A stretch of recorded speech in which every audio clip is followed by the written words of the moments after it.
Agora, o que significa esta marca da besta que é colocada aqui? Nós podemos falar de várias coisas que seriam a marca da besta. Tem gente que pensa, como eu falei com vocês, que a marca da besta seria a vacina. Nessa polaridade de vacina, tem alguns teóricos da conspiração dizendo que a vacina é a picada da serpente. Eu não estou aqui entrando no mérito da questão se você deve tomar vacina ou não deve tomar vacina. Mas uma coisa eu estou afirmando, vacina não é a marca da besta. Entendeu? Não estou aqui, né, pastor? Não estamos aqui falando se deve tomar, se não deve tomar. Isso eu prefiro deixar para um médico, para um especialista falar. Mas uma coisa é fato, isso aqui como teólogo eu posso dizer, vacina não é marca da besta. E quem já corre para ver a marca da besta em qualquer coqueluche que aparece, qualquer frenesi que aparece, agora a marca da besta vai ser a vacina. No passado a marca da besta era o código de barras. Tinha gente que estava se recusando a comprar coisa com código de barras, porque o código de barras era a marca da besta. Eu lembro que uma vez eu fui a uma igreja e tinha alguém lá defendendo que o código de barras era a marca da besta, que ia controlar todo mundo. E alguns até mostravam uma foto do código de barras que traziam 666. Aí eu expliquei para os irmãos e falei, meus queridos, o número da besta não é 666, é 666. 666 não é o 6 3 vezes repetido. É um múltiplo de 6. E por que aqui no Apocalipse fala que o número da besta é um múltiplo de 6? Vamos deixar a Bíblia falar. Abra a Bíblia comigo em Daniel, capítulo 3.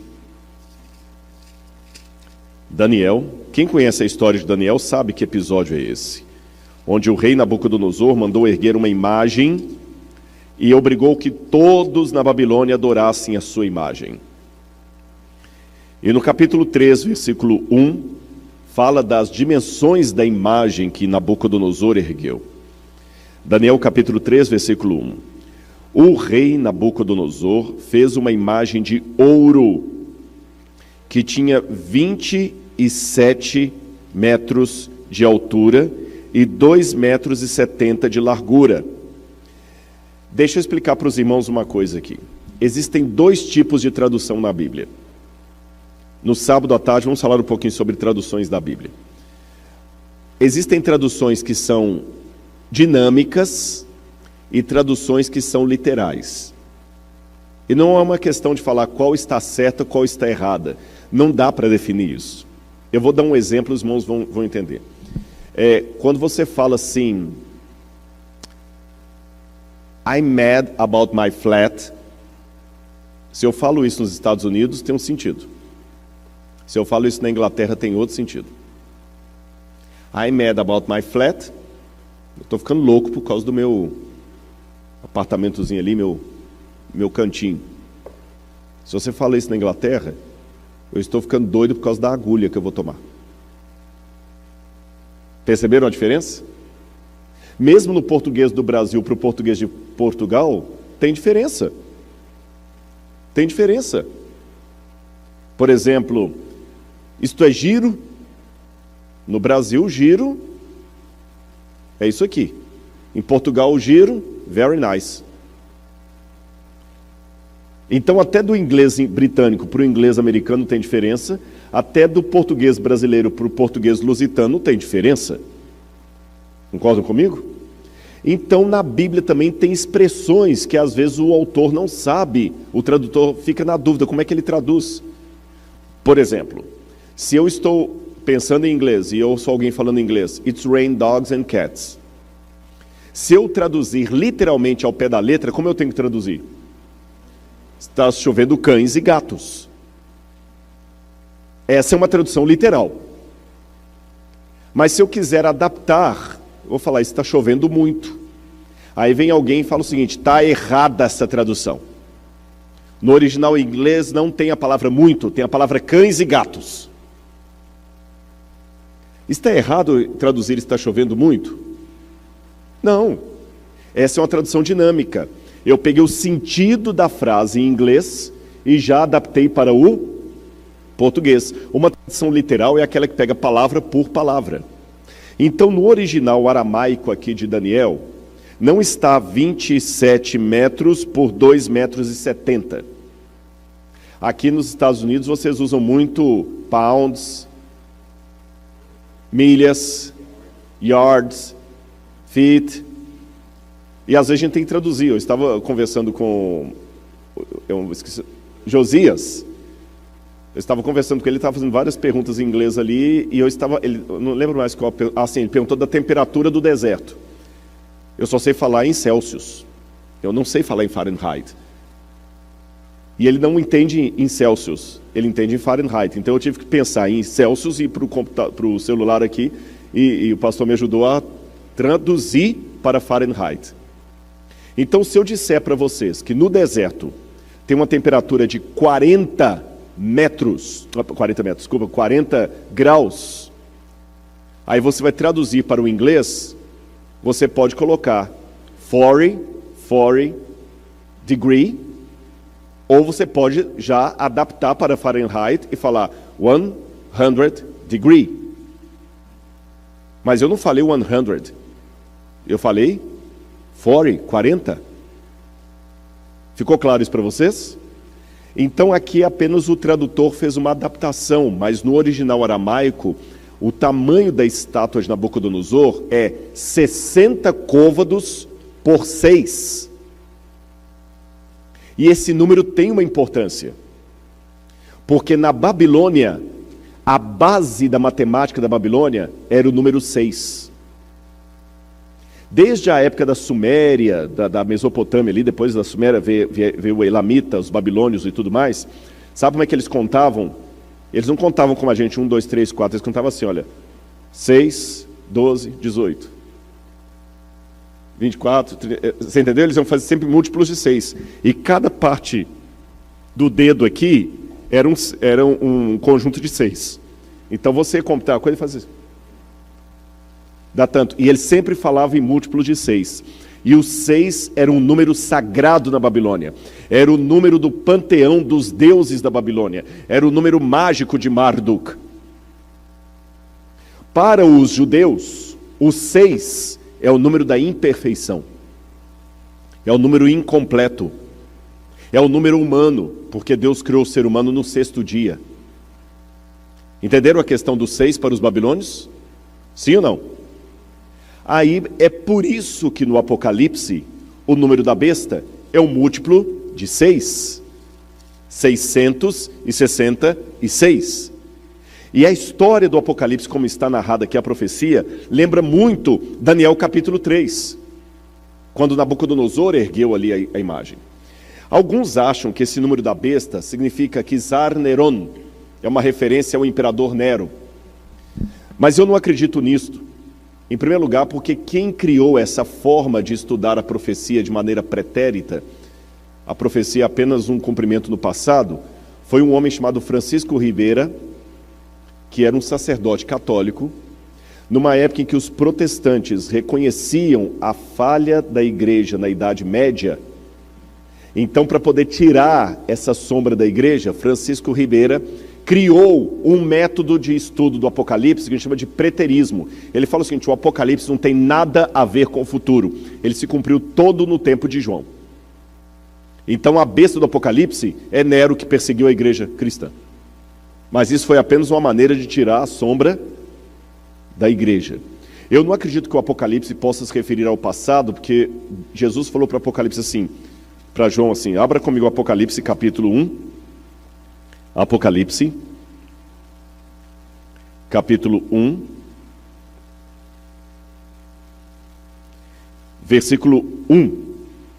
Revelação de Jesus Cristo, a qual Deus lhe deu, para mostrar aos seus servos as coisas que em breve devem acontecer.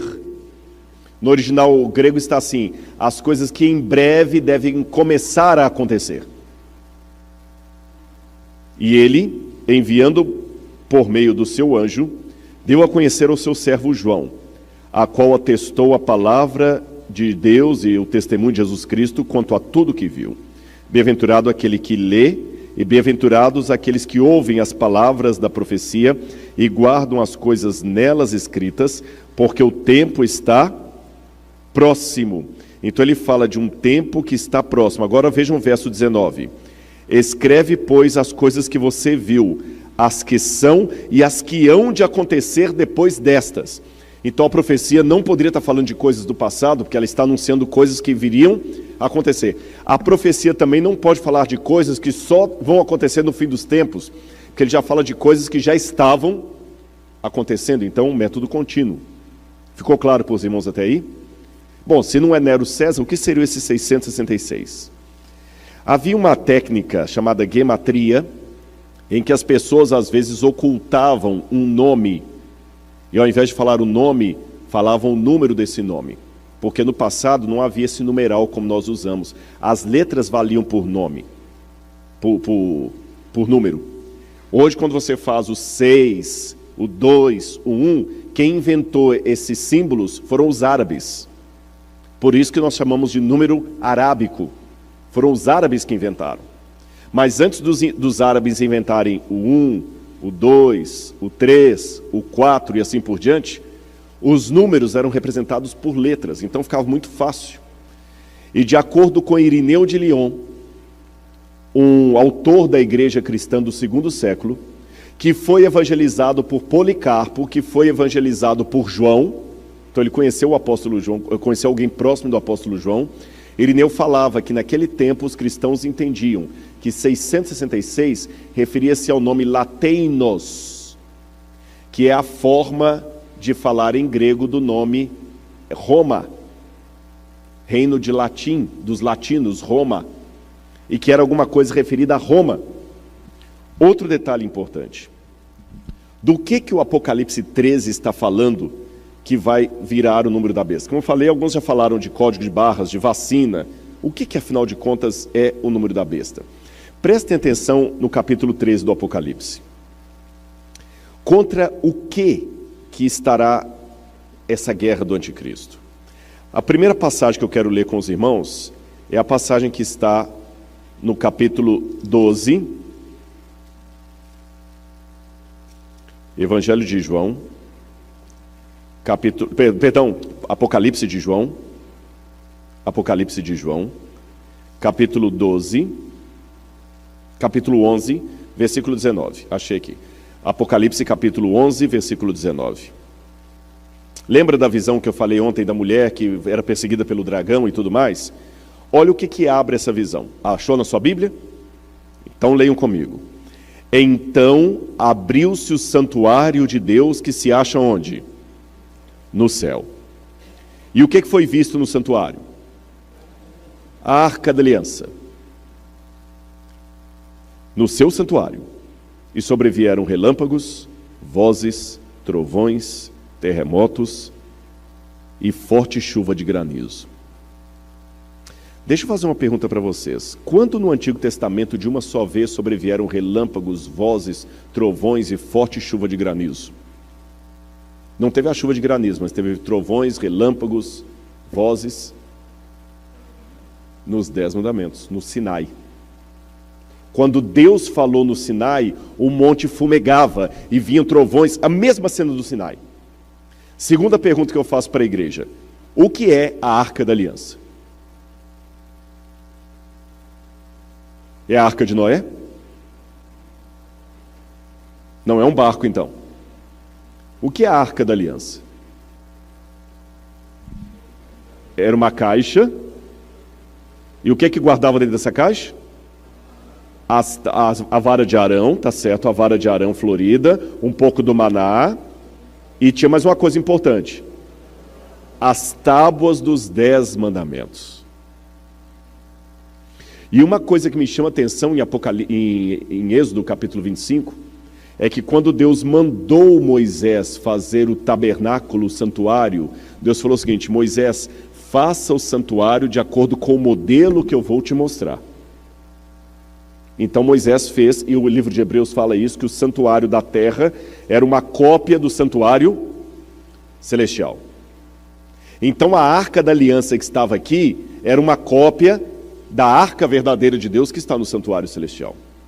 E o que João viu no Apocalipse? A arca de Deus, onde? No céu.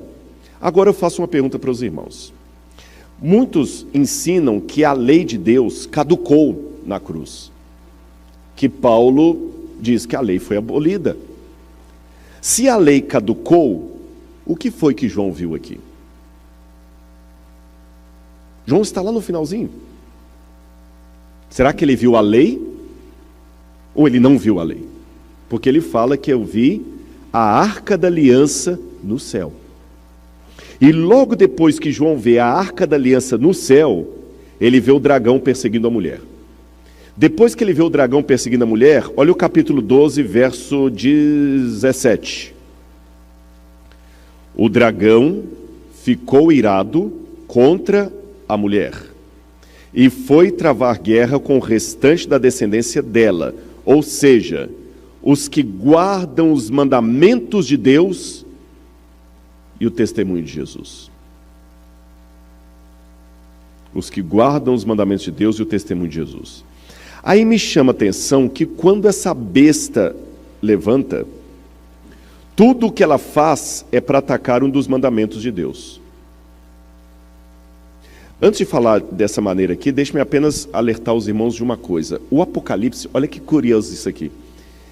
É um contraste que os teólogos até observam no Apocalipse, um paradoxo, melhor dizendo. Você sabia que o Apocalipse, de todos os livros do Novo Testamento, é o que faz mais referência ao Antigo, é o Apocalipse? De todos os 27 livros do Novo Testamento, o que faz mais referência ao Antigo é o Apocalipse. Mais do que os Evangelhos. O Apocalipse é o que cita o Antigo Testamento mais do que os Evangelhos, mais do que os livros, as cartas de Paulo, mais do que o Evangelho de João, mais do que o livro de Atos. O livro que faz mais referências ao Antigo Testamento é o Apocalipse. Agora, sabe o que é curioso? Aí que vem o contraste. No Apocalipse não existe nenhuma citação direta do Antigo Testamento.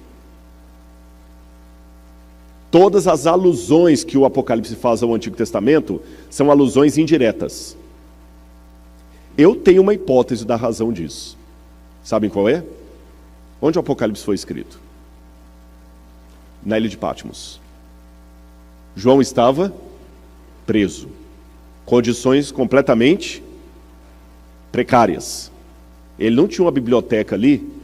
Peraí, deixa eu ver aqui. Eu quero citar Isaías 4,16. Deixa eu pegar aqui o rolo de Isaías 4,16. Pega para mim Jeremias lá que eu quero comparar as duas.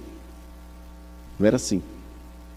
Mas olha a memória de João, abrilhantada pelo Espírito Santo, que deu capacidade para... Talvez até, eu vou surpreender os irmãos com o que eu vou dizer, talvez nem foi João que escreveu o Apocalipse, sabia disso? Como assim, Rodrigo? É porque naquele tempo, muitas pessoas que não sabiam ler ou escrever, ou mesmo que soubessem ler ou escrever, não podiam escrever todo dia, então perdia a prática. Então você usava um escriba para anotar as coisas para você. E a tradição apostólica diz que quem escreveu o Apocalipse foi um secretário de João chamado Prócoros, que estava com ele na ilha de Patmos. E é interessante que quando você compara o grego do Apocalipse com o grego do Evangelho de João, é completamente diferente. Entenderam? Completamente diferente. Então é como se assim, é a diferença, por exemplo, entre o meu inglês e o inglês de vocês, que está todos os dias aqui. O inglês de vocês está muito mais aperfeiçoado do que o meu. Vocês estão todos os dias falando inglês, ouvindo inglês, conversando em inglês, lendo em inglês e tudo mais. O meu, se eu for agora fazer um sermão em inglês, eu tenho que treinar primeiro. Não vem tão automático assim. É a mesma coisa, a pessoa podia saber ler e escrever, mas não está escrevendo todo dia. Então João talvez usou ali um escriba, mas esse escriba anotava o que João dizia. E o Espírito Santo tomava João de tal maneira que João se lembrava das passagens do Antigo Testamento e ia citando, mas em forma de paráfrase. Então você encontra as alusões ao Antigo Testamento assim, de maneira indireta. Vocês compreendem? De maneira indireta. Igual, por exemplo, os animais de Daniel capítulo 7 aparecem aqui no capítulo 13, na besta. E os 10 mandamentos estão citados também aqui no capítulo 13 de maneira indireta. Como ele cita todo o Antigo Testamento, quer ver? Por exemplo, olha o que a besta faz. O capítulo 13, versículo 1, final. Diz que sobre as cabeças da besta tinha nomes de quê? Blasfêmia. Isso me lembra o quê? Onde é que estava escrito que não devemos blasfemar? Nos mandamentos de Deus. Concordam comigo? É nos mandamentos de Deus. Outra coisa aqui, diz que, o verso 4, e adoraram o dragão porque deu sua autoridade à besta, também adoraram a besta, dizendo, quem é semelhante à besta? Quem pode lutar com ela? Onde na Bíblia está dizendo que não podemos adorar ídolos? Não terás outros deuses diante de mim. Aí, na continuidade, diz que a segunda besta faz uma imagem para a primeira. Quer ver aqui, olha, capítulo 13,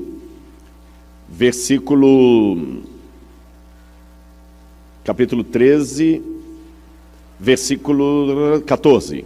Seduz aqueles que habitam sobre a terra por causa dos sinais que lhe foi permitido realizar diante da besta, dizendo aos que habitam sobre a terra que façam o quê? Uma imagem. Não farás para ti imagem e escultura. Onde é que está isso? Os 10 mandamentos. Vocês estão vendo aqui todos os detalhes dos 10 mandamentos? Manda matar, manda blasfemar, manda adorar uma imagem, cobiça o lugar de Cristo, tudo isso aqui. Agora, olha que curioso esse bloco profético. Ele começa com uma visão dos mandamentos no céu, dos 10 mandamentos na Arca da Aliança. Aí vem o dragão perseguindo a mulher. Os fiéis da mulher são chamados de aqueles que guardam os mandamentos de Deus e a fé em Jesus. Logo depois, vem a besta fazendo um monte de coisas que contraria a vontade de Deus. E aí, aqueles que vencem a besta são descritos no capítulo 14.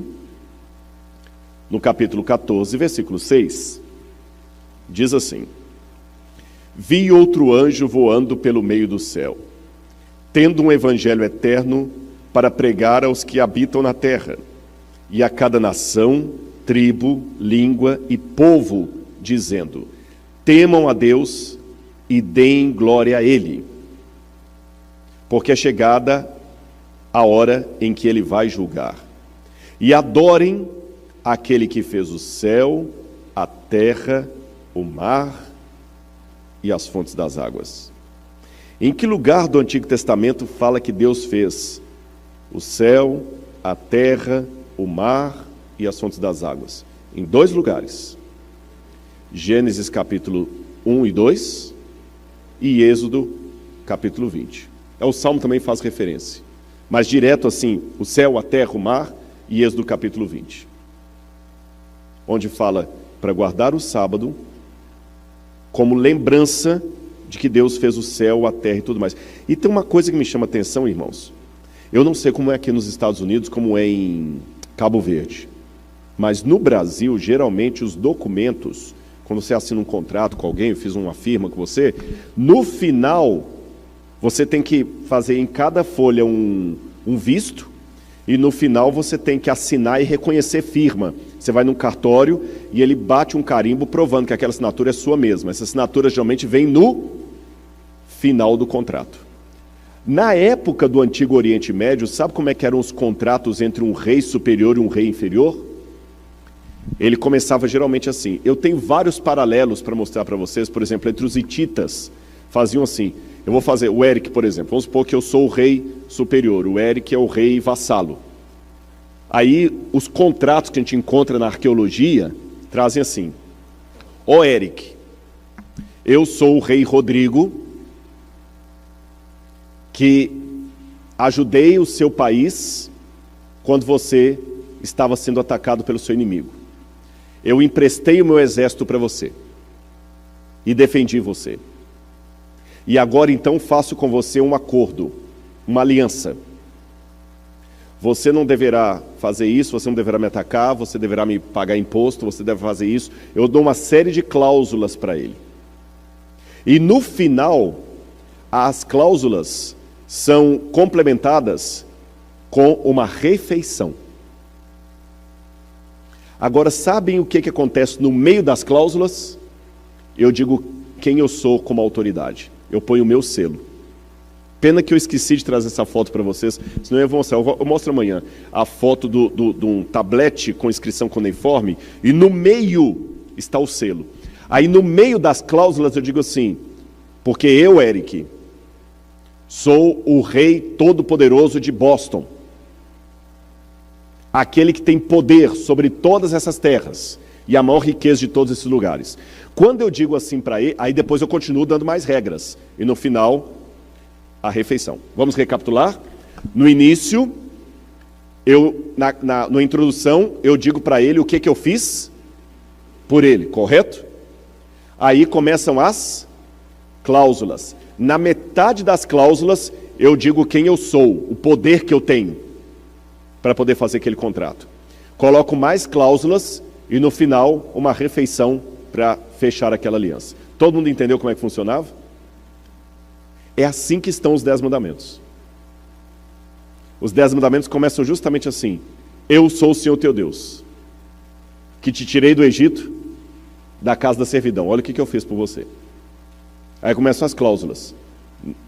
Vamos lá, Êxodo capítulo 20. É bom falar e ler no texto bíblico. Às vezes a gente fala de cor e não pega tudo. Olha aqui. Estas são as palavras que o Senhor Deus falou. Aí o 20, perdão, podem achar primeiro.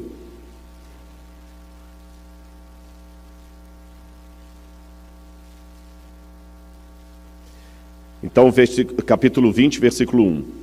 Então o Senhor falou todas essas palavras. Eu sou o Senhor teu Deus, que o tirei da terra do Egito, da casa da servidão. Não está igual eu falei no contrato hitita? Olha o que eu fiz por você. Aí agora vem as regras.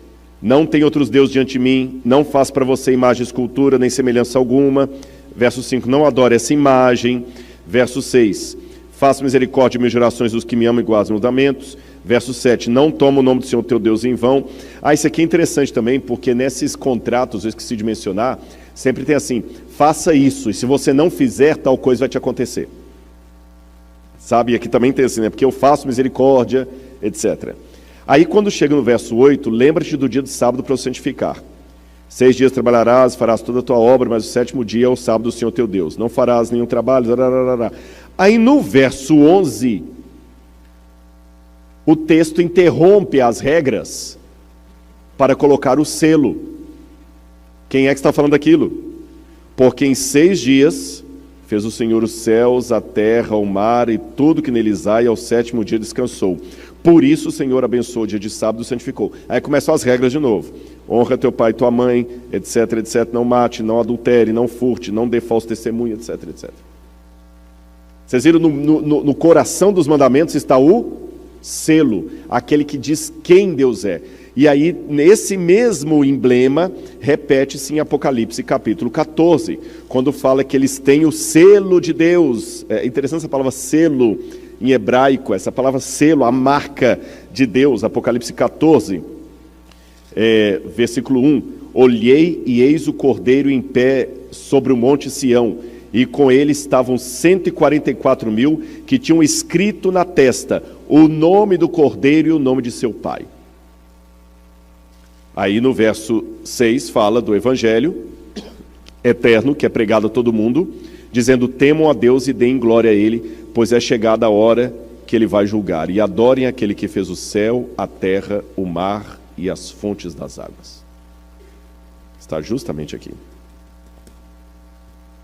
Agora, irmãos, eu quero deixar uma coisa bem clara, que eu falei ontem e quero repetir hoje.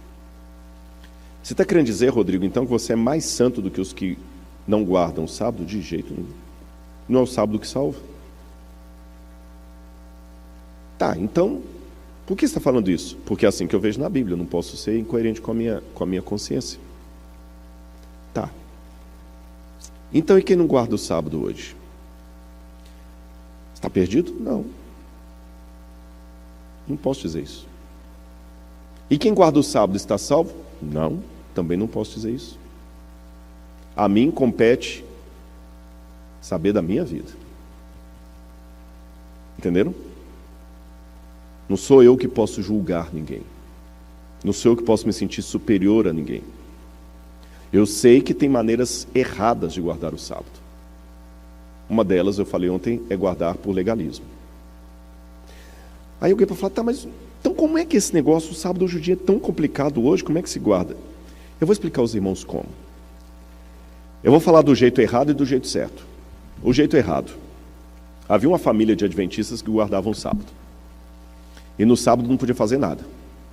Aí o menininho falava assim, papai, que legal, você está em casa hoje, não vai ter... Vamos brincar? Não, hoje não podemos brincar. Por quê? Hoje é sábado. Aí a mãe, para ajudar as crianças a entender, falou assim, hoje é o dia feliz. Hoje é o dia feliz, Pai, sobe comigo na árvore, então não pode, porque hoje é sábado, hoje é o dia feliz. Ah, tá. Pai, então vem para cá ficar... Não pode, porque hoje é o dia feliz, papai tem que ficar na igreja o dia inteiro. Aí quando dava 2 horas da tarde, me falava assim, pai, falta muito para acabar o dia feliz? Entenderam a questão?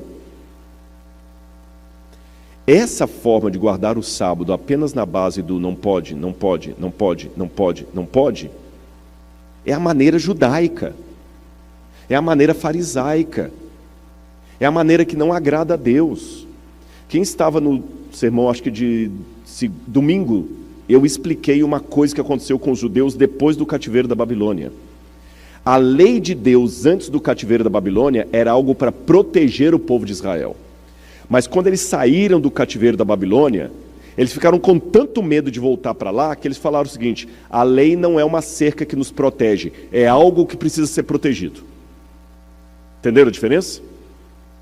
É igual aquele pai que luta tanto para comprar o carro, e quando compra o carro fica com ele guardado na garagem, porque tem medo de colocar na rua, alguém riscar e tudo mais. O carro está lá, mas o carro não pode ir com a família. Não vou levar meu carro para lá, não vou sujar meu carro na lama, não vou arriscar meu carro, não vou lá porque lá não tem lugar de estacionar o carro. Pai, vamos passear, vou estrear o carro. Não vamos ficar em casa. Por quê? Não, porque lá não tem lugar de estacionar, não vou botar o carro. Aí a família fica com saudade quando eles andavam de ônibus. Aí não é o cara que tem o carro, é o carro que tem a pessoa. Sabe aquele negócio, você não sabe se é o cachorro que abana a cauda ou a cauda que abana o cachorro? Os judeus fizeram isso, eles pegaram os mandamentos de Deus e colocaram uma cerca em torno dos mandamentos. Aí, por exemplo, começaram a raciocinar. Tá, no sábado não pode fazer nada. E se eu quebrar um galho de árvore no sábado? Eu tô como é que fala quando você está podando? Então coloca aí um acréscimo. No sábado ninguém deve subir em árvore.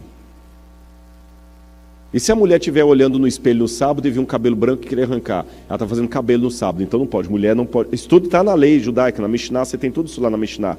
Não pode, mulher não pode olhar no sábado no espelho. Se você tiver com a coisa na mão direita e ela cair, você só pode pegar com a mão esquerda. Não pode andar mais do que uma milha sabática. Um monte de regras. E eu amo Israel, mas isso não significa que eu concorde com tudo em Israel. No Shabat, por exemplo, lá o elevador vai parando de andar e andar porque o judeu não pode apertar o botão no sábado. Não pode acionar o interruptor da energia. Não pode atender celular. Não pode um monte de coisa. Com todo o respeito que eu tenho pelo povo judeu, mas essa é a maneira que Jesus criticou, falou o seguinte, vocês são hipócritas. Se um boi de vocês cair no sábado no buraco, vocês não tiram? E eu não posso curar essa filha de Abraão? Jesus passou lá no lugar onde estava o trigo, lá, colheu umas espigas. Não pode, é sábado. Davi não entrou lá e não comeu dos pães, por que eu não posso comer? Eu sou o Senhor do sábado. Então, quando Jesus falou assim, eu sou o Senhor do sábado, ele não quis dizer assim, menosprezando, quer dizer, desculpa, eu sou o dono do sábado. O dono aqui sou eu. Igual uma vez eu vi um vídeo desse aí de uma rádio lá em Belo Horizonte, lá que um deputado era dono da rádio, o radialista chamou o opositor dele para a rádio lá, para dar uma entrevista. Ele entrou, falou assim, não, fulano de tal não vai falar aqui hoje não. Ei, peraí, desculpa, eu estou no meu programa aqui, você não pode trazer. Por que eu não posso? A rádio é minha. Eu sou o dono da rádio. Eu tenho que pedir licença para entrar na minha rádio? Então quando ele falou o seguinte, eu sou o dono do sábado, eu sou o Senhor do sábado. Eu sou Deus. Esta é a maneira errada. Outra maneira errada de guardar o sábado é ser exclusivamente adventista no sétimo dia. Eu não confunda adventista do sétimo dia com adventista no sétimo dia. Porque a minha vida é a única doutrina adventista que muita gente está lendo lá fora. A primeira doutrina adventista que muita gente vai ler lá fora é a vida do adventista que trabalha com ele. Entenderam? Me sentir superior. Não é por aí. Agora, qual seria uma maneira que eu considero correta de guardar o sábado? Eu vou dizer aos irmãos qual. Quantos aqui são casados? Muito bem. Eu não vou colocar ninguém em trouble,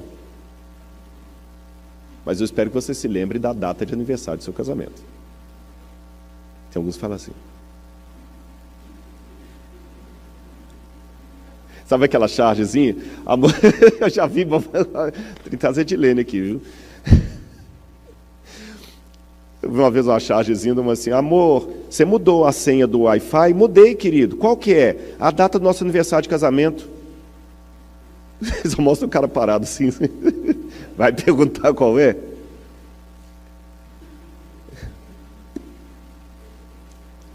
Eu pergunto a vocês.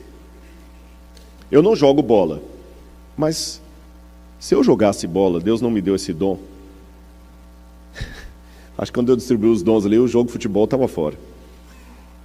É pecado, é errado num casamento um homem jogar bola? Não é errado. Meu amor, eu vou jogar bola com meus colegas. Tudo bem, meu querido. Ele não está traindo. Agora, no dia do aniversário do casamento, ela acordou, preparou um café da manhã todo gostoso. Ele pega a chuteira, passa na mesa, pega uma torrada. Amor, vou sair para jogar bola com meus amigos. É certo? É certo? Mas vocês não acabaram de falar que não tem problema o homem jogar bola no casamento? Ah, não, no dia do... Por que só a mulher que respondeu isso? Os homens ficaram calados agora. Vocês estão então me dizendo que tem coisas que não é que elas em si são erradas, mas para aquele dia não são apropriadas. Só isso. Mas deixa eu continuar na minha reflexão aqui.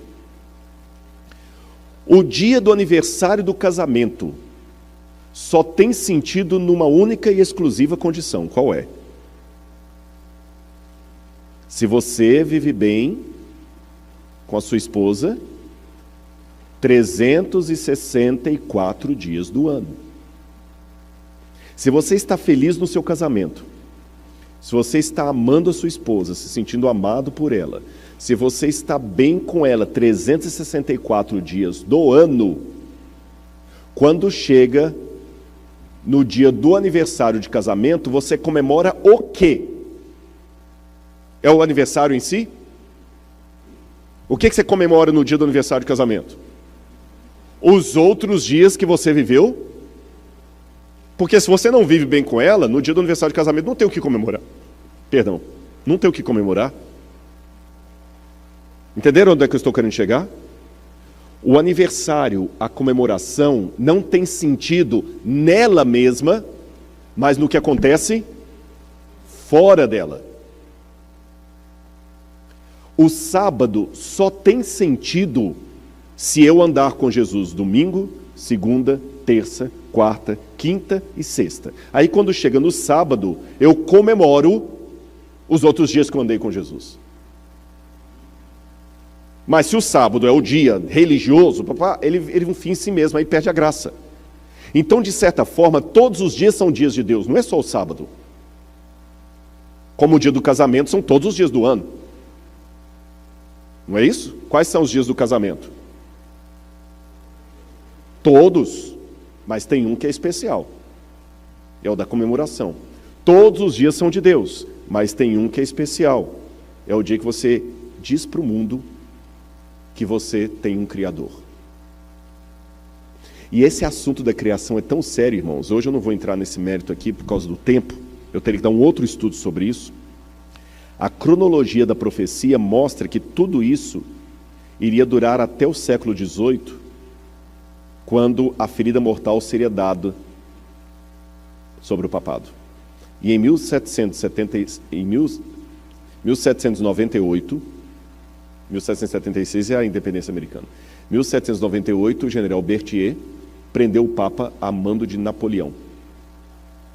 E aí o mundo começou a ser despertado para o estudo da Bíblia. Foi a partir daí que as sociedades bíblicas começaram a cruzar o mundo, os missionários começaram a ser enviados, e foi a partir daí que começou o revivamento do estudo de Daniel e Apocalipse.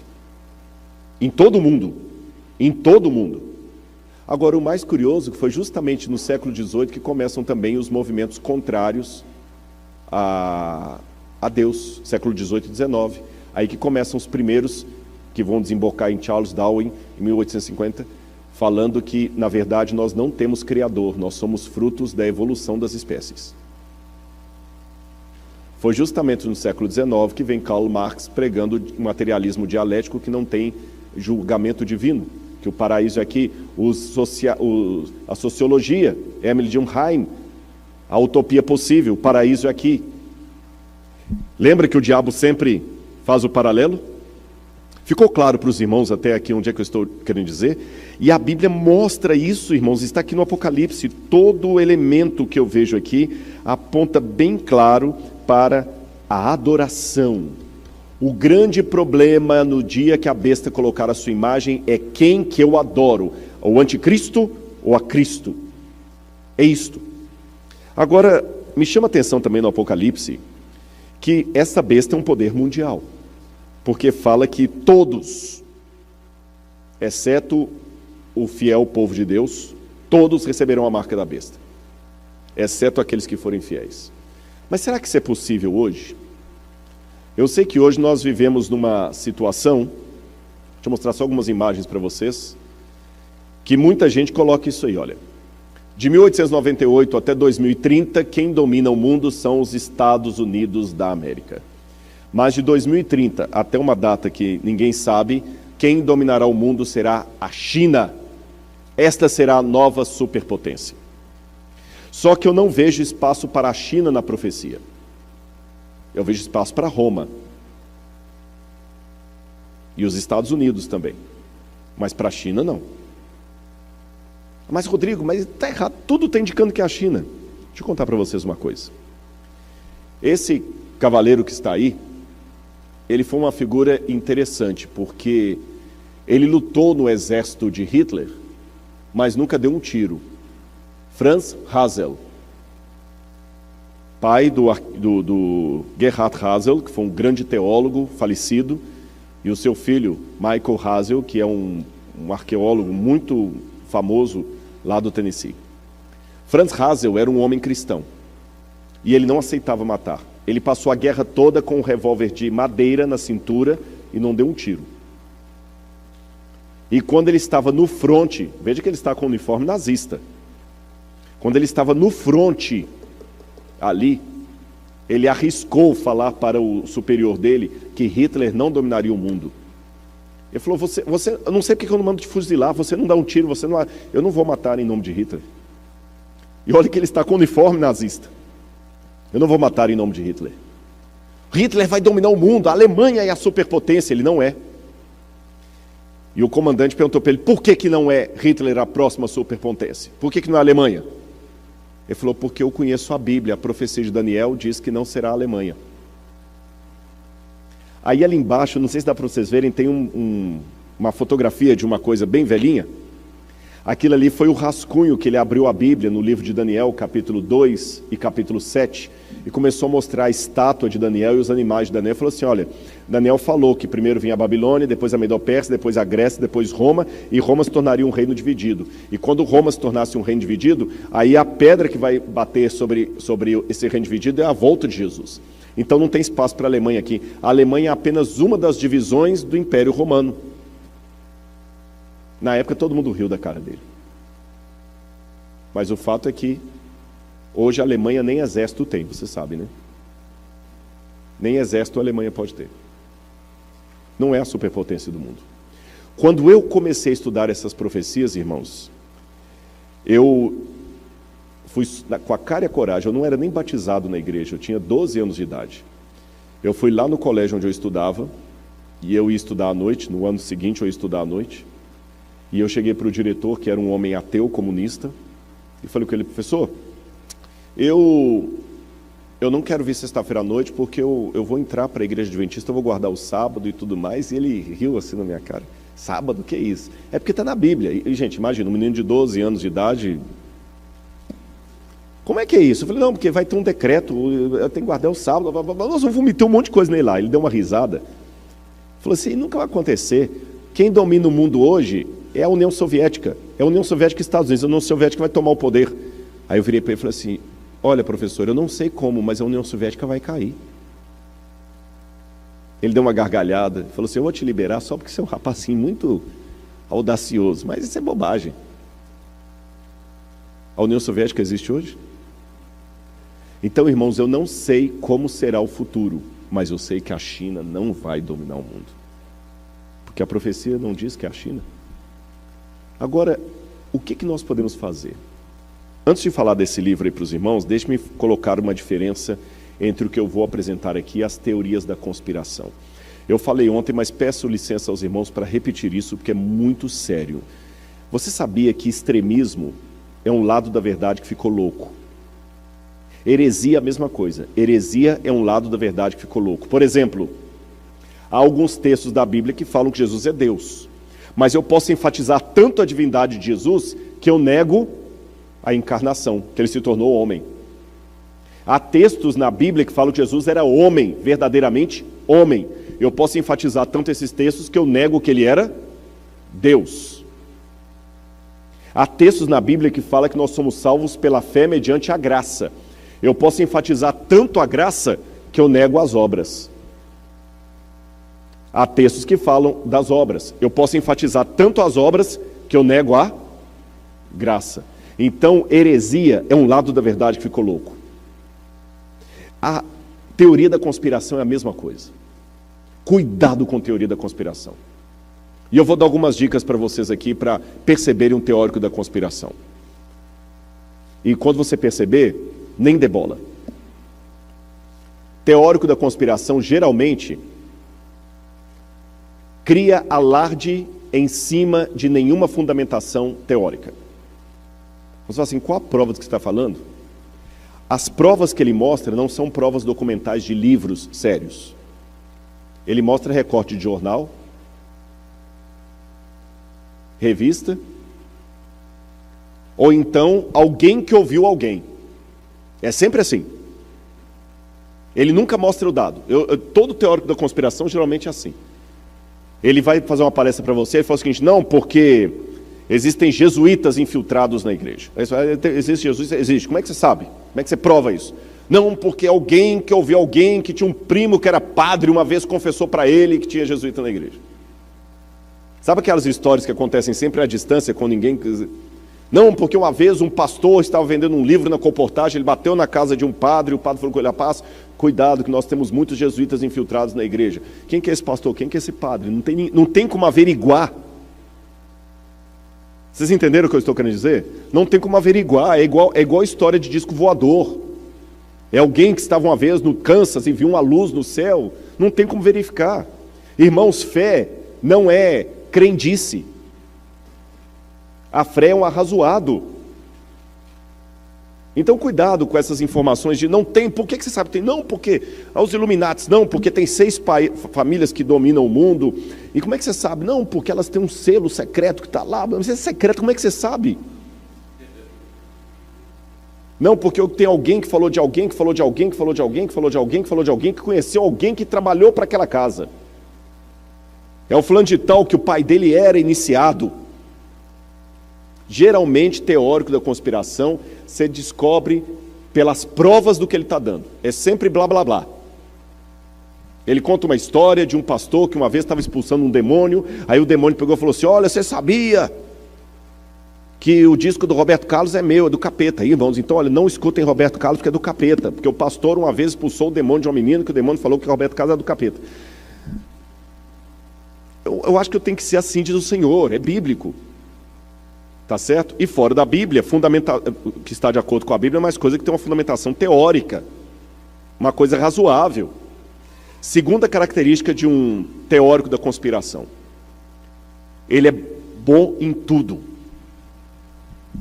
Ele, na segunda-feira, se for chamado aqui, ele dá uma palestra sobre economia mundial. Na terça-feira, ele dá uma palestra sobre os computadores, como eles vão dominar o mundo. Na terça-feira, ele fala de música. Ele não sabe nem onde é que está o dó central, mas ele dá uma palestra inteira sobre música. Na quarta-feira, ele vai falar sobre alimentação.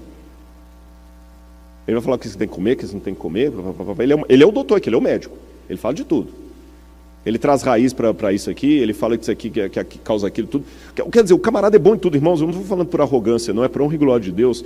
Eu tive o prazer, o privilégio de fazer 2 doutorados e um pós-doutorado. Mas não é falsa humildade, com toda sinceridade. Eu tenho outros 2 doutores ali que podem confirmar o que eu estou falando. Se tem uma coisa que um curso de doutorado lhe ensina, é o tanto de coisa que você não sabe. Às vezes a pessoa, você pode vir aqui na palestra. Não, nesse assunto eu não falo, porque eu não sei. Eu nunca vou falar sobre música, viu, pastor Ronaldo? Eu posso dar minha opinião sobre música numa conversa trivial, eu posso dar minha opinião sobre música, ou posso, eventualmente, numa palestra, dar um exemplo de alguma coisa que dialogue com outra área. Isso eu posso fazer. Como eu pedi licença aqui para falar da psicologia, da medicina, isso tudo bem, é uma licença poética que você usa e que não tem nenhum problema. Eu posso falar o seguinte: olha, por exemplo, a medicina, um médico não pode saber o que a pessoa tem sem um diagnóstico. Eu posso falar isso, eu não preciso ser médico para falar isso. Isso tudo bem, é uma ilustração, mas jamais esperem que eu venha aqui à frente dar uma palestra sobre o câncer. Ainda mais com um médico sentado ali, não vou falar isso. Uma palestra sobre saúde pública. Não vou falar sobre isso. Eu posso até dialogar com um teórico, que eles também estudam, eu posso até dialogar alguma coisa sobre a música, eu tenho um sermão meu que eu conto a história daquele hino Quão Grande És Tu. Isso tudo bem. Mas eu nunca vou dar uma palestra sobre música, os efeitos da música sobre o cérebro.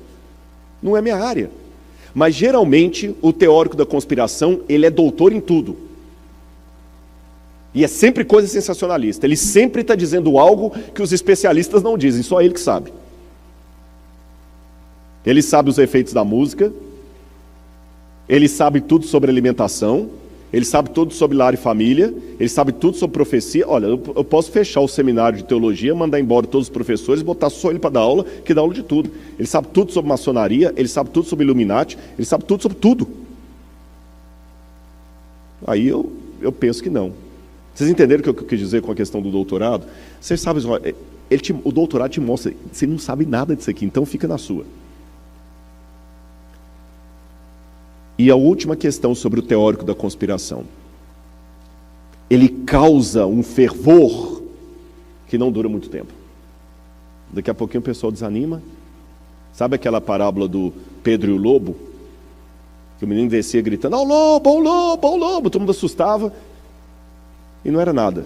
Até o dia que ele desceu gritando, "É o lobo, é o lobo, é o lobo." E era mesmo, e ninguém deu bola, e o lobo fez o estrago. Então, meus irmãos, cuidado com os teóricos da conspiração. Quando alguém fala alguma coisa, fala assim: qual o livro que está dizendo isso? Onde é que está aí na Bíblia? Onde é que está isso nos livros que você está lendo? Tá bom? Peçam as fontes. Por isso que eu estou colocando as fontes. Esse livro aí, agora que eu fiz esse preâmbulo, eu posso contar para vocês desse livro aí. The Key of This Blood, de Malachi Martin.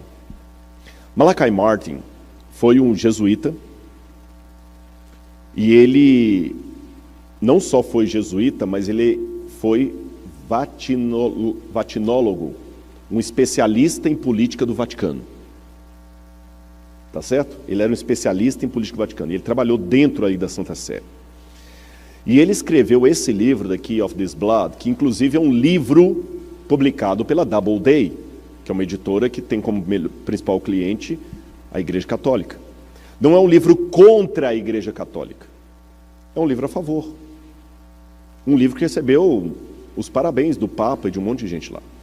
E nesse livro, The Key of This Blood, ele conta que um dos segredos de Fátima Sabe que Fátima apareceu em Portugal, Maria apareceu em Portugal, na cidade de Fátima, então tem os 3 segredos que deu para os 3 pastorzinhos ali, pastorinhos. E a Lúcia, que era a única que estava viva, ela recebeu e ela falou para o Papa.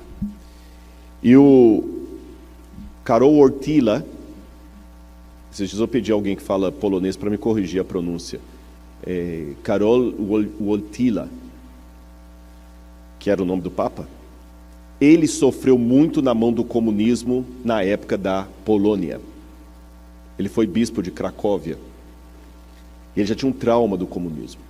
E quando ele soube que um dos segredos de Fátima seria o fim do comunismo, ele assumiu o seu pontificado dando uma mensagem: eu vou reformar a igreja e vou acabar com o opositor da igreja, que é o comunismo. E quando o Papa João Paulo II assumiu, ele escolheu como título João Paulo II para dar o indicativo que ele ia continuar o pontificado de Albino Luciani, que era João Paulo I, que alguns pensam até que foi morto, porque ele ficou 3 meses no poder. E a primeira coisa que João Paulo II fez, a estratégia dele foi brilhante. O que era o papado até João Paulo II? O Papa era apenas um homem que ficava preso dentro do Vaticano. Porque quando em 1929, Benito Mussolini, com o Tratado de Latrão, devolveu para a igreja a Santa Sé, a exarca de Ravenna, que é o Vaticano, o Papa se tornou uma espécie de prisioneiro do Vaticano. Ele quase não saía dali. João Paulo II começou a andar pelo mundo. E a estratégia dele foi muito interessante. Ele foi ao Brasil, ele arrebatou multidões em 1980. Eu vi pessoalmente João Paulo II. Eu me lembro como eu fiquei emocionado na época. E ele passava e ele tinha uma inteligência tremenda, um jeito manso de falar. Ele decorava frases e um pouquinho daquela língua ali, porque pelo menos o latim, o italiano, o polonês, o inglês e o alemão eles falavam. Então daí já fica fácil você pegar o espanhol, etc.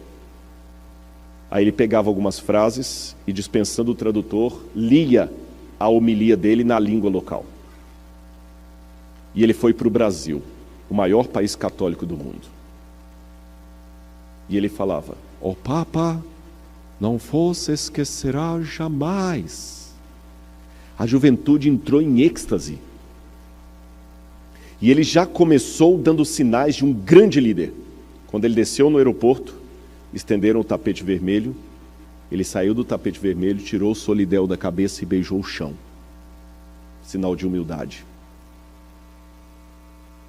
A juventude E assim ele começou a percorrer a América Latina. Depois Medellín. Depois para onde que ele veio? O maior país protestante do mundo. E quando ele esteve aqui, os ginásios lotaram de jovens americanos, clamando pelo Papa. Chegaram até a falar assim: o Papa é pop. Até teve uma música no Brasil com esse título, Papa é pop. Automaticamente, Ronald Reagan não podia ignorar um líder como aquele. O chamou à Casa Branca. Da Casa Branca, esse livro é dessa grossura, conta tudo isso. Eles já saíram com a estratégia costurada ali de como iriam acabar com a União Soviética. Costuraram nos bastidores da história para que Mikhail Gorbachev, um católico fervoroso, assumisse a presidência da União Soviética. E Mikhail Gorbachev, costurando com Ronald Reagan e João Paulo II, proclamou a perestroika e a glasnost. Em pouco tempo, caiu a União Soviética, depois o Muro de Berlim, e não existe mais a União Soviética.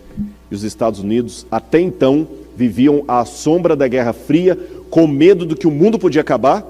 Os que viveram antes disso lembram. E nem um tiro foi dado por ninguém, e nem os repórteres acompanharam. Tudo pelos bastidores. E o Malachi Martin diz que muitas pessoas se enganam pelo silêncio do Vaticano, achando que o catolicismo é um poder ultrapassado. Não é. há mais coisas para o futuro. Vejam, eu falei algo que por um primeiro momento pode parecer teoria da conspiração, mas eu estou dando a fonte. E esse livro não é o único não, é apenas um, mas é uma bibliografia, não é um livro só não. Como mineiro eu digo assim, as pesquisas que eu faço são um queijo de várias vacas. Não tem assim, Rodrigo, qual que é o livro que você lê para poder... Não tem um livro, são vários. São 1000 páginas de leitura para 10 minutos de palestra. Mais recentemente, Zygmunt Bauman, um dos maiores teóricos do século XXI, que morreu recentemente, que criou o conceito de sociedade líquida, e ateu e comunista. Ateu e comunista. Ele tinha um... Não era bem comunista, mas ele tinha uma simpatia pelo comunismo. Uma simpatia. Zygmunt Bauman disse o seguinte: o Papa Francisco é a minha esperança. Porque Zygmunt Bauman percebeu o seguinte: o mundo hoje, por que ele chama de sociedade líquida? O mundo não tem mais firmeza, não tem consistência. O que é o líquido? O líquido está aqui, ó. Enquanto está dentro dessa garrafa, ele está nesse formato. Se eu tirar dessa garrafa e colocar num copo, ele assume o formato do copo. Se eu tirar do copo e colocar num prato, ele assume o formato do prato. Mas se eu quebrar o prato, o líquido derrama, ele não tem consistência. O mundo hoje não tem consistência, a família não tem consistência, os filhos não têm, o mundo está perdido. Só que Bauman está chegando à conclusão que ele não tem solução para o mundo, mas quando ele teve um encontro com o Papa Francisco, ele falou: esse homem. E eu vou dar mais um resumo para vocês. Esse sujeito aqui também, ele é interessante, Jeremiah Lant. Jeremiah Lant, ele é autor do livro The Parting Instinct, A Cultural History of Humanity's Search for Meaning. Ele fala da padronização, e esse livro, ele fez uma análise sociológica sobre o coronavírus. E ele colocou o seguinte: o coronavírus significa o fim da era neoliberal. Qual é o próximo? O coronavírus é um cadinho político derretendo e remodelando as normas atuais. A nova era será uma fortaleza da terra, ou um prenúncio de uma sociedade transformada em base a um novo conjunto de valores. Em 2017, mais de 15 mil cientistas de 184 países emitiram um aviso sinistro para a humanidade de que o tempo está se esgotando. Eu fui atrás dos artigos científicos disso, que ele cita. Que o tempo está esgotando. Logo será tarde demais, escreveram eles, para mudar o curso da nossa trajetória fracassada. Então, inclusive tem o artigo científico que foi publicado, porque eu falei, não é só ler o livro, eu fui atrás das fontes que ele usa. E o Bioscience tem os artigos lá, olha, esse publicado na Bioscience, World Scientists Warning the Humanity a Second Notice. Os cientistas estão alertando o mundo. E não pense que é só questão ecológica. Eu vou resumir, porque o meu horário já está acabando. Sabe o que está acontecendo no mundo hoje? Imaginem uma casa com várias crianças. Eu esqueci de mencionar uma coisa, gente. Até eu vi ele tirando foto ali, foi bom para isso. Não, mas o que eu falei, você me ajudou aqui agora. Há vários dias que eu estou ensaiando dizer para vocês que eu vou deixar os PowerPoints da semana todos salvos no computador da igreja, e quem quiser pode pegar lá, tá bom? Traga só um pendrive, eu não sei se o pastor tem que mandar por e-mail, ele é pesado, não sei se vai por e-mail. Mas se alguém trouxer um pendrive, eu posso dar todos os slides para vocês, viu? Obrigado, pode tirar foto à vontade também, não estou recriminando não. Mas é que às vezes, puxa, ele passou o slide, eu queria tomar aquele versículo aqui, aquela passagem ali, aí vocês tragam um pendrive, era para ter dito isso desde anteontem, eu esqueci, agora que eu vi ele tirando foto, eu lembrei disso, tá bom? Eu não tenho ciúme de PowerPoint não, tem gente que não gosta, mas para mim não, posso dar à vontade, clique nos links lá, etc. Lembrando, é claro, que eu só estou dando aqui uma pinceladinha das bibliografias, mas continuando o que eu estava dizendo, imagine por um instante uma casa cheia de objetos cortantes, objetos inflamáveis, pontiagudos e 5 crianças hiperativas dentro dessa casa, sem nenhum adulto para colocar ordem no cenário. Já imaginou a tragédia? Sangue para todo lado. Pois essa parábola que eu acabei de criar aqui agora, isso é uma parábola. É a maneira mais didática que eu encontro para explicar para vocês, à base de tudo que eu tenho lido dos acadêmicos, qual é o futuro qual é o estado atual do mundo. Leiam também esse livro do Yuval Harari, 21 lições para o século XXI. Esse livro, A Estrada para o Futuro, do Bill Gates, que é mais antigo, e outros mais que eu poderia citar aqui. Eu vou dizer para vocês qual o significado das crianças hiperativas numa casa com objetos cortantes, pontiagudos e inflamáveis. A primeira criança imperativa que está... E lembrem, crianças que estão numa casa sozinhas sem nenhum adulto, nenhum pai para botar moral. É um perigo, não é? Primeira criança imperativa do mundo. Internet. Quem controla? Ninguém. E a pior ameaça para o seu filho pode estar no quarto dele, no computador ou no celular. Lembra da baleia azul? Ensinando as crianças a suicidar? Na internet você pode colocar de pedofilia a armas nucleares. Você pode ensinar na internet. Isso que eu não estou entrando na Deep Web. A Deep Web é pior ainda. A Deep Web é como se fosse o basement da internet, onde os hackers conseguem entrar para se reunir e ali eles fazem de tudo. De tudo. E cada dia que passa você sabe que o seu destino está sendo controlado por algoritmos de internet. Eu recomendo vocês, eu não coloquei a imagem ali, que assistam também o documentário O Dilema das Redes. Em português é O Dilema das Redes, eu não sei como está em inglês. Se alguém conseguir achar o nome em inglês aí, eu posso passar em inglês. Em português é O Dilema das Redes. Vou dar um exemplo para você.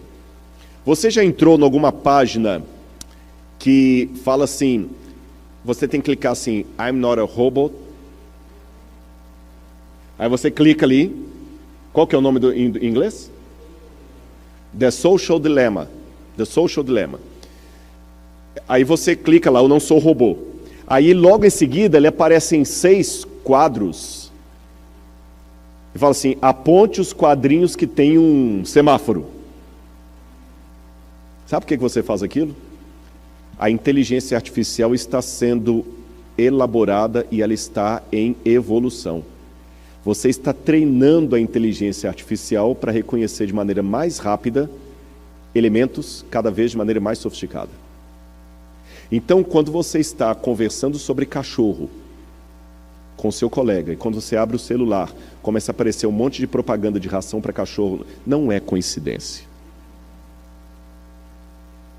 Os algoritmos conseguem até sugerir o que você deve escolher e até prever a sua escolha. Quem controla a internet? Um hacker pode acabar com a bolsa de valores. Hoje fala-se muito do cyber security, mas eu queria falar do terrorista, cyberterrorismo, terrorista cibernético. Primeira criança, internet. Quem controla? Ninguém. Segunda criança, ecologia.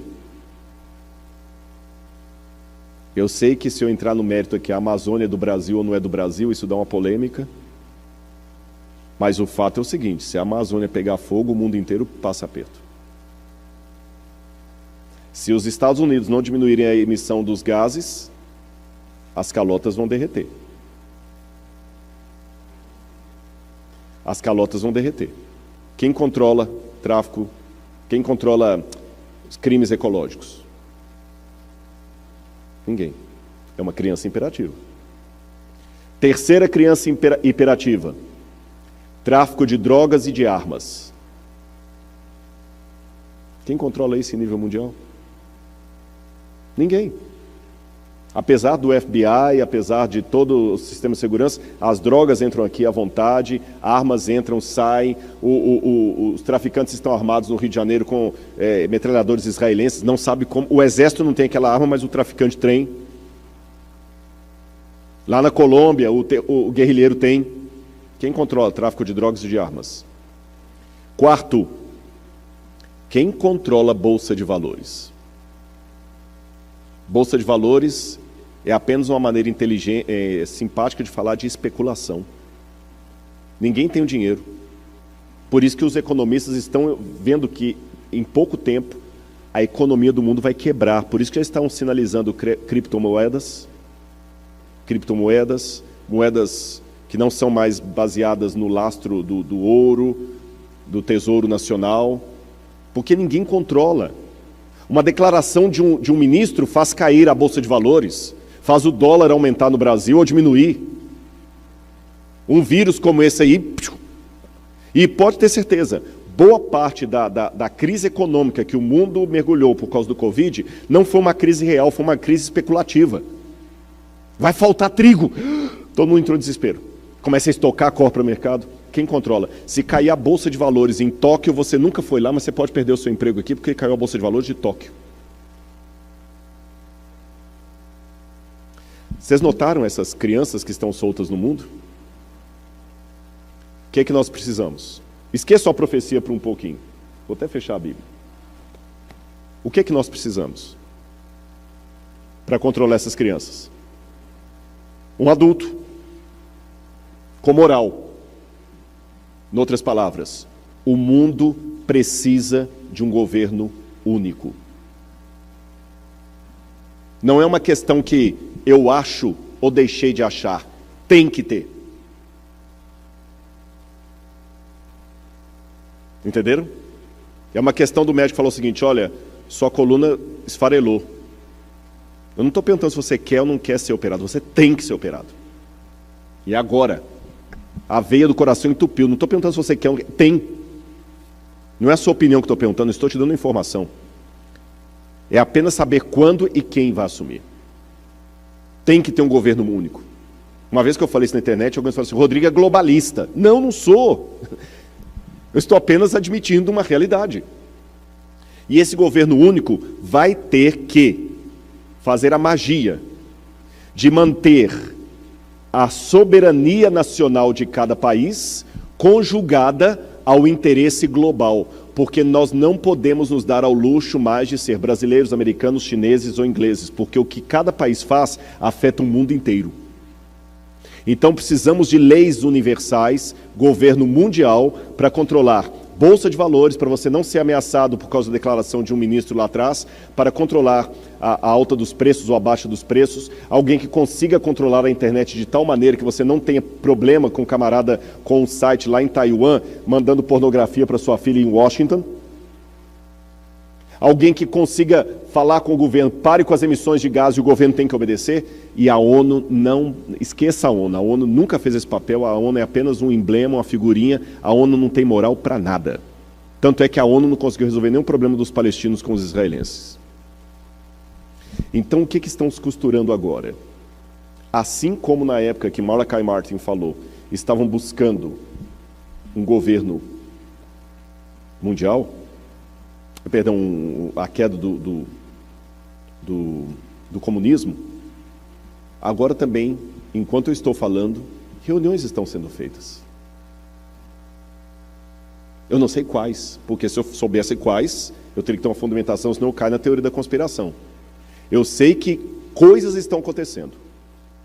Quais, eu não posso prever os detalhes.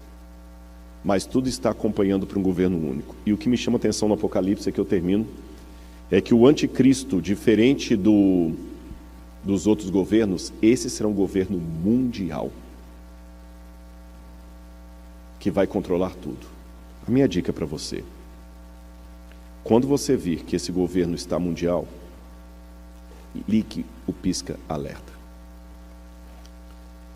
Se houver uma lei que, por exemplo, ninguém pode abrir nada no domingo, eu não vejo problema, não abro.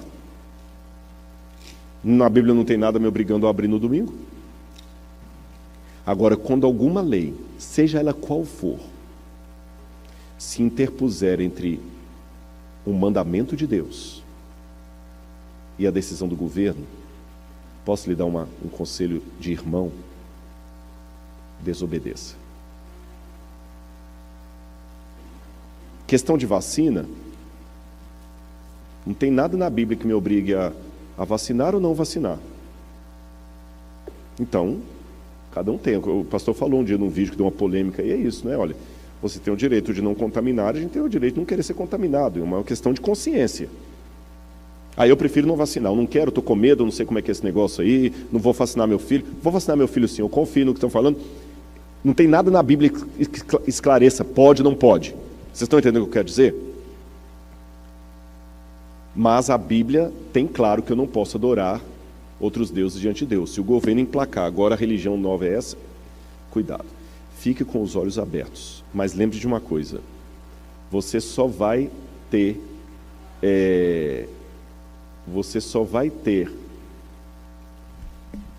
condição de sobreviver nesse último tempo se hoje você andar com Jesus. E com relação às pessoas que nem sabem disso aqui que o Rodrigo está falando. Bom, Jesus falou que ele tem ovelhas que não são desse aprisco. E Apocalipse, capítulo 18, tem uma promessa. Apocalipse, capítulo 18. Depois dessas coisas, vi descer do céu outro anjo que tinha grande autoridade. A terra se iluminou com a sua glória. Então exclamou com potente voz, dizendo: caiu, caiu a grande Babilônia. Ela se tornou morada de demônios, refúgio de toda espécie de espírito imundo e esconderijo de todo tipo de ave imunda e detestável. Pois todas as nações beberam do vinho do furor da sua prostituta. Com ela se prostituíram os reis da terra, também os mercadores da terra enriqueceram à custa de sua luxúria. Ouvi outra voz do céu dizendo: saiam dela, povo meu, para que não sejam cúmplices dos seus pecados e para que os seus flagelos não caiam sobre vocês. Saiam dela, povo meu. Quem falou isso? Deus. Então Deus tem povo em Babilônia. Um povo fiel, que está lá às vezes porque não conhece. No mundo muçulmano, tem povo de Deus lá. No mundo dos ateus, tem povo de Deus lá. O problema é que o meu preconceito religioso, às vezes, não deixa Jesus mostrar que ele tinha pessoas fiéis como Naamã, que era sírio, e voltou ainda prostrando diante da imagem do ídolo, ele é meu. Como Ruth, que era moabita, como a mulher sírio-fenícia, que era pagã, como aquele centurião romano que adorava deuses e acendia incenso ao imperador. E Jesus de ambos falou: nunca vi uma fé como essa em Israel. Então não permita que a sua convicção religiosa se torne uma soberba para se achar melhor do que os outros por causa da sua teologia. O povo de Deus ainda está em Babilônia. Compete a você estudar a Bíblia, pregar a mensagem e ficar firme no Senhor. Aqui está a perseverança dos santos, os que guardam os mandamentos de Deus e a fé em Jesus. E eu termino o sermão de hoje com essa imagem, e eu vou pedir ao pastor Ronaldo que venha cantar para nós aqui, porque esse quadro, irmãos, lembra que eu contei para vocês que, rapidamente, que a minha mãe tinha uma Bíblia e ela queimou a Bíblia? Quando eu era criança, depois daquele sonho que eu tive com a volta de Jesus, eu achei debaixo da televisão da minha casa uma Bíblia velha. E dentro da Bíblia tinha um folheto de capa alaranjada, escrito assim: urgente. Eu já estava aprendendo a ler nessa época. E eu ficava lendo dentro do folheto, tinha essa imagem, essa foto. E estava escrito assim: olhe bem para essa imagem. Observe os detalhes. É Cristo voltando como Ele prometeu. Agora você já está preparado. E tem uma decisão a tomar. Colocar-se neutro é colocar-se em oposição. Cristo vem, prepare-te. Irmãos, eu ficava namorando essa imagem. Pode tocar, bonito. Eu ficava namorando essa imagem como um adolescente apaixonado pela primeira vez. Olha os detalhes. Hoje a gente nem desenha mais assim, essas roupas nem são as roupas que usamos mais hoje. Mas eu ficava vendo os anjos, o detalhe do carro capotado. Eu estou olhando aqui agora, parece até que eu estou de novo, com 8 anos de idade, 9 anos, por aí. Eu abri aquela Bíblia, nem tinha vontade de ler porque não tinha desenho. Aí eu me lembro que um dia o meu pai falou: o que você quer de presente de aniversário? Eu falei: pai, eu quero uma Bíblia. Mas eu quero uma Bíblia com ilustração. Aí ele me deu: você tem certeza que é isso? Não vou te dar outra coisa, eu quero. Aí ele me deu uma Bíblia igual a essa aqui. Não é exatamente igual a essa, mas com ilustração como essa grande aqui. E eu ficava vendo as fotos. E também olhava para o folheto. Ah, meus queridos, eu vou dizer para vocês do fundo do meu coração, você pode até discordar de algumas coisas que eu falei, mas não duvido da minha sinceridade. O que eu mais quero é ver aquele dia.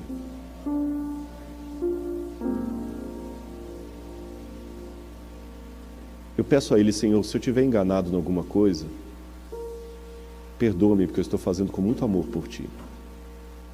Se eu estiver certo, usa-me com Teu Espírito. Mas como eu quero ver aquele dia? Eu quero ver Jesus voltando. E eu quero ver você ali comigo. Não dá nem para imaginar como vai ser. Mas eu quero falar: Senhor, eu estou aqui. Eu cheguei. Faça essa decisão na sua vida hoje também. Porque aquele menininho de 9 anos virou um pregador. Eu não sei quanto tempo ainda vou esperar. Eu não sei quanto tempo. Eu calculo, tudo está preparado. Eu vou falar mais sobre isso amanhã e sábado. Que entre 10 anos é o suficiente para montar tudo isso que eu falei com vocês. Vocês viram 2030 lá? Mas eu também não posso bater o martelo, senão eu vou estar dando data para a volta de Jesus. Mas eu só sei que eu quero que Ele venha logo. Porque eu amo Jesus. E amo meus irmãos. Não importa o que você está passando. Não importa a dor. Eu posso não saber qual é o seu dilema. Mas acredita em mim. Fica firme com Ele, é isso que basta. Não deixe nada, nem ninguém, tirar você do caminho de Deus.